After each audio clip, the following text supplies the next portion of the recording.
Ibn Battuta का पूरा नाम अबू अब्दुल्ला मोहम्मद बिन अब्दुल्ला अल-लवाती तुनजी इब्न बतूता था। वो 24 फरवरी 1304 को मराकश के शहर तुनजा में पैदा हुए। इब्न बतूता एक मशहूर मुसलमान स्याह, जोग्राफिया दान और काजी थे, जिन्होंने अपनी ज़िंदगी के तकरीबन 30 साल सफ़र में गुजारे और 1,21,000 किलोमीटर का फासला तय किया।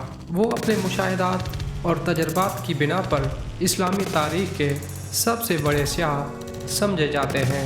इब्न बतूता एक इल्मी घराने में पैदा हुए और उनकी इब्तदाई तालीम इस्लामी उलूम और फ़िक़्ह में हुई। वो फ़िक़्ह मालिकिया के आलिम थे और इब्तिदा में काजी बनने का इरादा रखते थे।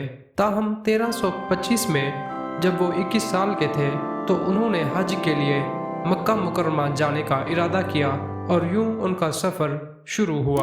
इब्न बतूता ने न सिर्फ अरब और अफ्रीका बल्कि एशिया और यूरोप तक का सफ़र किया।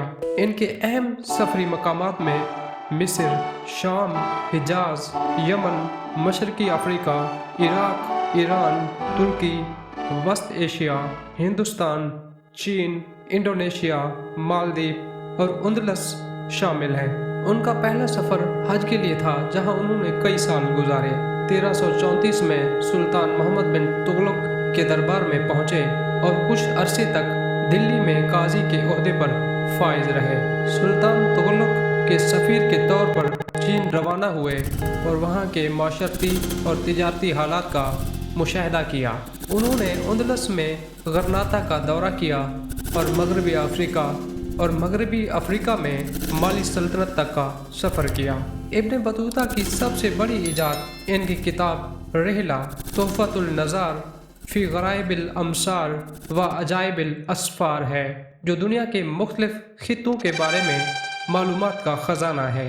इनके सफ़रनामे से उस वक्त की तहज़ीब, सकाफ़त, रस्म व रवाज, मैशियत, सियासत और जोग्राफियाई हालात का अंदाज़ा लगाया जा सकता है।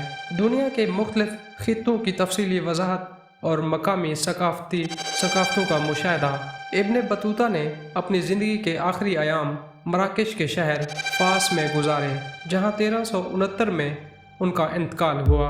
इब्न बतूता की खिदमात और सफ़रनामा आज भी दुनिया भर में तारीख़ी, जोग्राफियाई और सकाफ़ती तहक़ीक़ के लिए एक अहम माखज़ की हैसियत रखता है। इनकी मुहिम जोई और तजर्बात ने इस्लामी और आलमी तारीख़ को एक नई जहत दी, जिसके बायस उन्हें तारीख़ का अजीम तरीन स्याह तस्लीम किया जाता है।